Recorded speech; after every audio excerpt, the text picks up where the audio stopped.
Muslims were not the ones who did 9/11, and I'm going to prove it to you by the end of this video. The media claimed that they could identify it was Muslims who hijacked the plane because they found one of the hijackers' passports in the rubble of the buildings. You're telling me they couldn't find a single one of the important documents in the burning fire of the buildings, but they could find one man's passport? Don't forget the third building that collapsed perfectly down and it wasn't even hit by a plane. Even the firefighters who were on the scene said it looked like it was a demolition. That was also the building that had the SEC documents that were investigating Wall Street for mass fraud. There were documents in that building that were investigating over $300 billion worth of fraud. And we weren't able to find a single one of those papers, yet we found a random guy's passport. Thousands of architects have looked at how the buildings fell and say that the buildings would not have fallen like that if it was from a plane. They say that it looks like explosives were used from the bottom of the building. So then what happened after 9/11? America invaded a bunch of Muslim countries, killed a bunch of people, stole a bunch of oil, and then made it look like it was an Islamic terrorist attack. 9/11 was not caused by Muslims. It was caused by America covering up their own crimes and using Muslims as the blame to spread Islamophobia.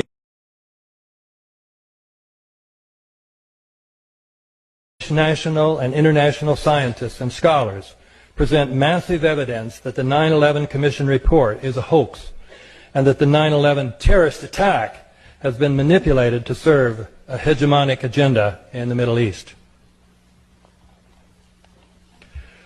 You might be tempted to regard Robert's statement that this is the most important book of our time as hyperbole. But let's think about this.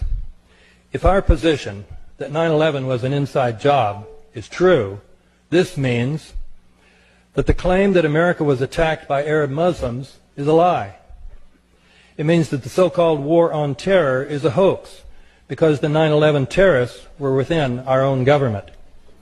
It means that not only the attack on Iraq, but also the attack on Afghanistan was completely devoid of justification. It means, therefore, that all the people in those two countries who have died as a result of our invasions, well over 100,000 people, have been killed on the basis of a lie.